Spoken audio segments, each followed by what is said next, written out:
వృశ్చికం వారికి గనక చూసుకున్నట్లయితే ప్రధానంగా ఇక్కడ గురువు అష్టమ స్థానంలో ఉంటూ అష్టమము, భాగ్యము, దశమము ఈ స్థానాల్లో ఉన్నప్పుడు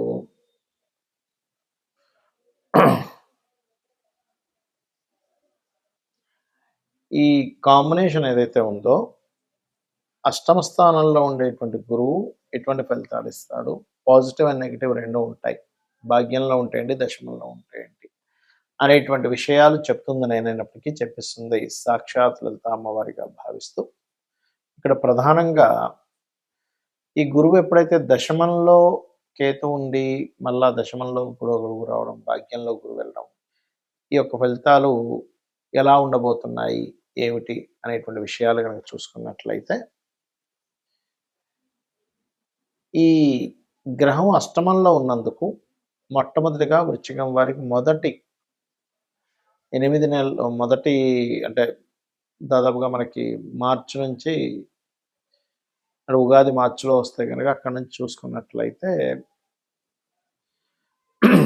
జూన్ 1వ తేదీ వరకు మిథునంలో ఉంటాడు.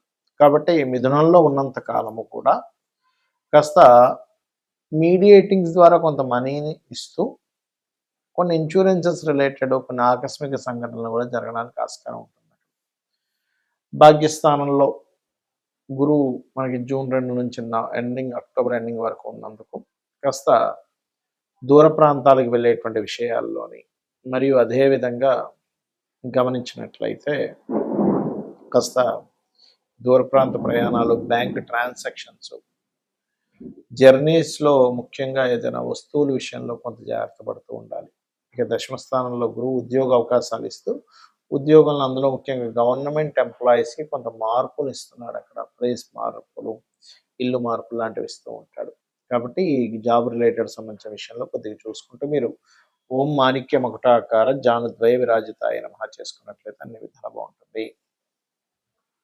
3 రాసులు గురువు మారేటప్పుడు మీరు చూసినట్లయితే పోయిన సంవత్సరం కూడా మారడం వల్లనే మనకి ఉగాది రాకముందు నుంచే ఏదైతే ఈ యుద్ధాలు కానీ ఇవన్నీ మనం లాస్ట్ టైం కూడా చెప్పుకున్నాం, అంతా గందరగోళం ఉంటుంది, గొడవలుగా ఉంటుందని. మనకి శాస్త్రంలో గురువు కనుక 3 రాసులు మారితే యుద్ధాలు రావడము, అది కాకుండా ఇప్పుడు వాయుతత్వ రాసుల్లో వచ్చినందుకు టోర్నడోస్ అంటారు చూడండి, సుడిగాల్లో గిర్రం తిరుగుతూ ఉంటుంది, వాయువు సంబంధించిన. సో వాయు సంబంధించినటువంటి ఇబ్బందులు వస్తూ ఉంటాయి, గుర్తుపెట్టుకోండి. ఉగాదికి ముందు నుంచే ప్రారంభం అవుతుంది అది. సో ఆ వాయు సంబంధించినటువంటివి మొత్తం ఒక సుడిగాలులా తిరగడం లాంటివి జరుగుతాయి, గుర్తుపెట్టుకోండి. ఎప్పటి వరకు? ఈ జూన్ 1వ తేదీ వరకు మిథున రాశిలో గురువు ఉన్నంతకాలం. మిథునం నుంచి ఎప్పుడైతే కర్కాటకంలోకి వెళ్తాడో ఇక్కడ ఏంటంటే మీరు గమనిస్తే ఇక్కడ సముద్రంలో జరిగేటువంటి కొన్ని ఆటుపోట్లు కానివ్వండి, వాటర్ రిలేటెడ్ మూలంగా, వర్షపాత సంబంధంగా ఇట్లాంటివన్నీ పెరుగుతూ ఉంటాయి. ఇక దాని తర్వాత గమనించుకున్నట్లయితే సింహరాశిలో గురు సంచారం, దానికంటే ముందు ఇంకా సింహానికి వెళ్ళక ముందు నుంచి కూడా దీని ప్రభావం ఉంటుంది.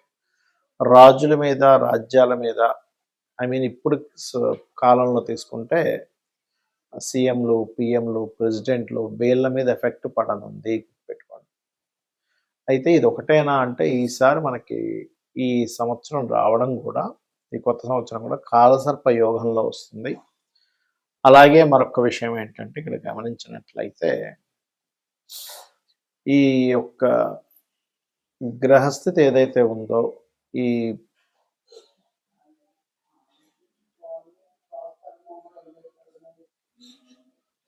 కాంబినేషన్ ఏదైతే ఉందో శని రాహుల యొక్క ప్రభావం గురువు మీద ఉన్నందుకు, ఈ సంవత్సరం రాజు గురువైనందుకు, గురువు వాయుతత్వ రాశిని, జలతత్వ రాశిని, అగ్నితత్వ రాశిని ఈ 3 రాశుల్ని టచ్ చేసుకుంటూ మారుతున్నాడు. కాబట్టి అగ్ని, జల మరియు వాయు సంబంధించినటువంటి ఇబ్బందులు రానున్నాయి. కాబట్టి మీరందరూ కూడా నవగ్రహాల్లో ముఖ్యంగా శని, రాహు, గురువు, కేతు, కుజుడు వీలైతే ఈ గ్రహాల దగ్గర దీపారాధన చేయడము మరియు చండీ వినడము, చండీ పారాయణం చేయడము ఇవి ఖచ్చితంగా చేయండి. వీటి వల్ల ఏమవుతుందంటే ఈ ప్రకృతి విపత్తుల వల్ల, యుద్ధాల వల్ల ఎటువంటి ఇబ్బంది కలగకుండా ఉంటుంది, గుర్తుపెట్టుకోండి.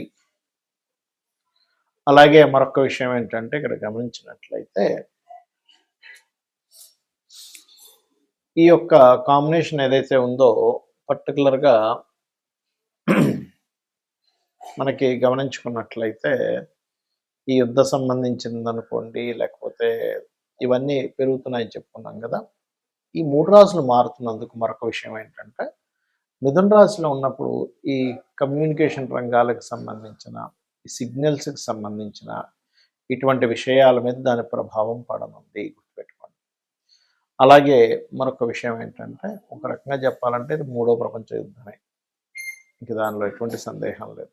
ఎందుకంటే మనకి శాస్త్రంలో గురువు కనుక 3 రాశులు మారినట్లయితే 7 కోట్ల జీవరాశులకి ఇబ్బంది అని చెప్పడం జరుగుతుంది. 7 కోట్ల జీవరాశులకి. కాబట్టి ఇలాంటి విపత్తులు ఎప్పుడు జరుగుతాయి? పెద్ద పెద్ద తుఫాన్లు రావడం వల్ల, టోర్నడోస్ అంటూ ఉంటారు, మనకి విదేశాల్లో ఎక్కువగా వస్తుంది. అలాంటివి సుడిగాలు తిరిగేటువంటి, అంటే ఒక రకమైనటువంటి టోర్నడోస్, అంటే ఒక గాలి గిర్రం తిరుగుతూ దాన్నింటిని ఎత్తుకుపోయి తిప్పేస్తుంటుంది. మీరు యూట్యూబ్లో కొట్టండి వస్తుంది టోర్నడోస్. ఎందుకంటే వాయురాశుల్లో ఈ ప్రభావం ఉన్నందుకు, వాయుతత్వ రాశుల్లో గురువు యొక్క ప్రభావం ఉన్నందుకు, గురువు యొక్క రాశులు మారినందుకు. కాబట్టి ఈ గురు రాశుల్లో ఉన్నంతసేపు కూడా ఏంటంటే మీకు కాస్త ఎవరితోనే ఏదైనా మాట్లాడేటప్పుడు కాస్త జాగ్రత్తగా మాట్లాడాలి. చిన్న చిన్న విషయాలకు కూడా మిస్కమ్యూనికేషన్స్ అవుతూ ఉంటాయి సామాన్య ప్రజలకి.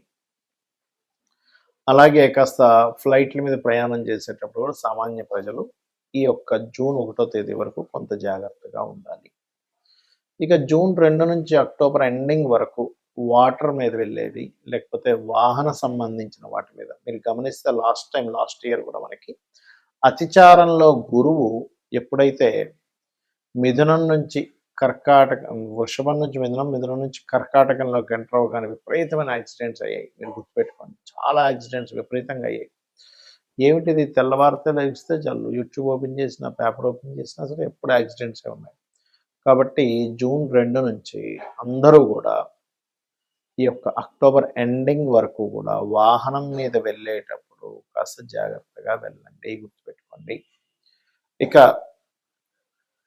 మరొక విషయం ఏంటంటే ఎప్పుడైతే ఈ సింహరాశిని కూడా టచ్ చేస్తున్నాడో గురువు యొక్క స్వరూపాలు మారాయి. కాబట్టి మనం ఇందాక చెప్పినట్టుగా నాయకులు, అలాగే కొంతమందికి వాళ్ళ హార్ట్ రిలేటెడ్ సంబంధించినవి, అంటే బీపీస్ అవి ఎక్కువగా ఉండే హార్ట్ రిలేటెడ్ ఇష్యూస్ ఉంటాయి కొంతమందికి. అటువంటి వారు ఖచ్చితంగా ఈ సింహరాశిలో, అంటే ఆల్మోస్ట్ నవంబర్ నుంచి, అక్టోబర్ నుంచి దాని ప్రభావం ఉంటుంది. అక్టోబర్ నుంచి మరలా నవంబర్, డిసెంబర్ ఆ మాసాల్లో కూడా కొంత హెల్త్ పరమైనటువంటి విషయాల్లో కొంత జాగ్రత్తగా ఉండాలి. బికాజ్ ఆఫ్ దీని యొక్క ప్రభావం ఈ ఒక్కరోజుతో పోదు, సంవత్సరం 3 నెలలు ఉంటుంది. దీని మూలంగా ఎప్పుడైతే అగ్ని, వాయువు, జలము, అగ్ని ఈ 3 సంబంధంగా ఎప్పుడైతే ఇదవుతుందో ఇది 3 రాశులు మారుతున్నందుకు ఇది 3వ ప్రపంచ యుద్ధానికి దారితీస్తుంది. కాబట్టి సామాన్య ప్రజలు ఇబ్బంది కలగకుండా ఉండాలి. కాబట్టి మీ యొక్క ఇష్టదైవాన్ని తలుచుకోండి, అన్ని విధాలు బాగుంటుంది. శ్రీమాత్రే నమః.